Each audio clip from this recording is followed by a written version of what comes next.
terms of this new relationship that Obama tried to forge with Cuba, how is that going? How is that seen? And can it outlast the Trump presidency?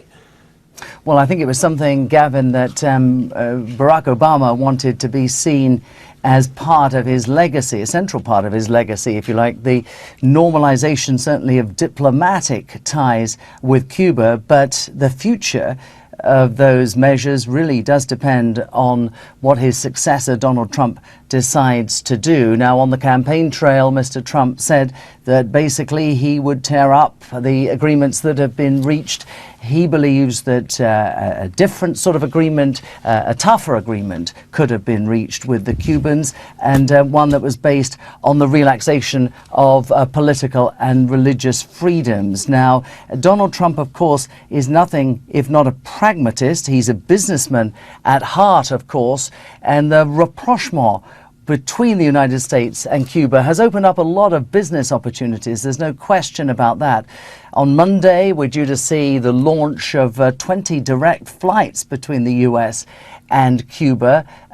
Some hotel and small business interests with American backing have started sprouting up in Havana, the capital there, and there have been more American tourists seen and visiting Cuba. So all of that represents potential earnings for the United States, not least the fact that Cuba imports 70% of its food. So these are all business opportunities that Donald Trump might, for all that he said on the campaign trail, be ruining or reluctant to just throw out baby with bathwater, if you like.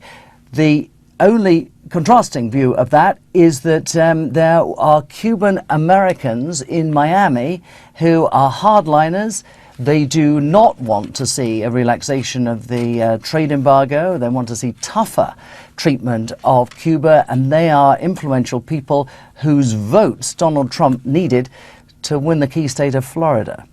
David, we'll leave it there. Thanks very much. David Willis in Washington for us.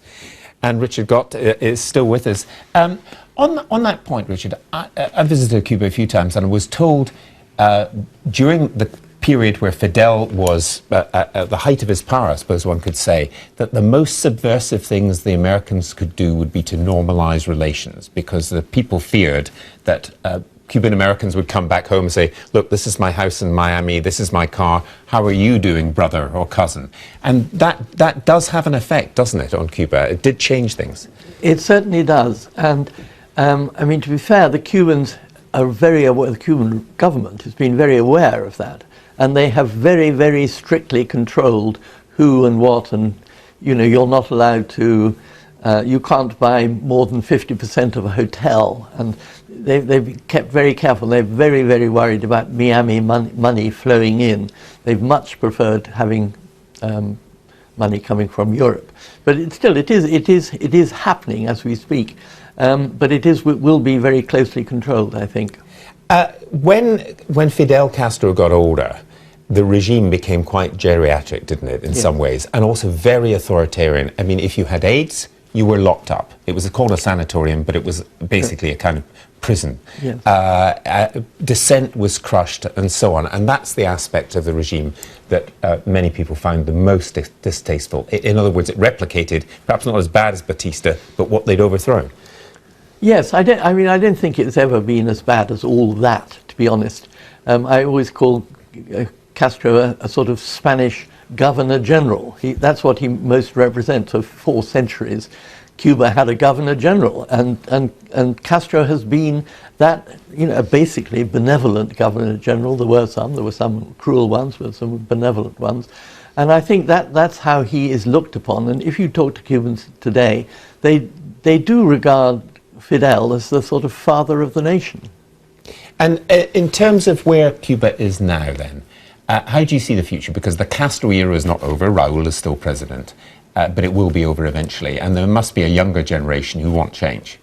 Yes, certainly. And I mean, they have been discussing change. There are think tanks in Havana that discuss what could come next. So they are quite prepared. I mean, but I think Raúl has said he will resign or retire in 2018. So there's probably 2 or 3 years more of Raúl, and then there will be an entirely new post-Castro brothers government. And then I think we will begin to see, I mean, we've already seen extraordinary changes since Obama came over to Havana, but I'm sure we'll see more as the years progress. Nothing dramatic, but gradual. Let me ask you what may be an impossible question. Was Fidel Castro actually ever a communist? I mean, people have said to me he's more an egotist. In other words, he was, as you say, the Governor General. He was called El Líder Máximo, the top leader. Yeah. Was he really a communist, or was that just a convenient thing for him to do to get money from the Soviet Union? Over the years, he's said various things. He gave an interview to the Soviet news agency in the early 70s saying, I was always a communist since I was a small boy. Sort of, you know. But I think that's not to be taken seriously. I don't think he was. I think he was a genuinely old-fashioned sort of liberal Democrat of the Cuban tradition, the party he belonged to. And so I think it's true that he came to communism late in life. as a flag of convenience, though. Yes, I mean, yes. Because there was a lot of money in it for him, to be crude. And necessary money, because he'd lost the United States as an ally, as a trading partner, had a blockade, they lost the sugar quota, and the Soviet Union came along and picked him up. And just one final point, which is on the romantic Cuba, you know, the Che Guevara, the early years. It was pretty much because he was putting two fingers up to a superpower that made him, to some people on the European left and elsewhere, the hero. Yes, I think that's absolutely true. I mean, I was at university, I was converted to Fidelismo, as it were, and the first thing I did was to get a plane to Cuba and check it out. And it was very inspiring, and we were inspired because he seemed to be an anti-imperialist, socialist, and it's really interesting that much later on, when Nelson Mandela was allowed out of prison, the first thing he did was to catch a plane to Havana to go and thank Fidel personally for the assistance that the Cubans had given to the Angolans, which in turn had helped overthrow apartheid. Very interesting, Richard. Thanks very much for joining us. Richard got there. Now let's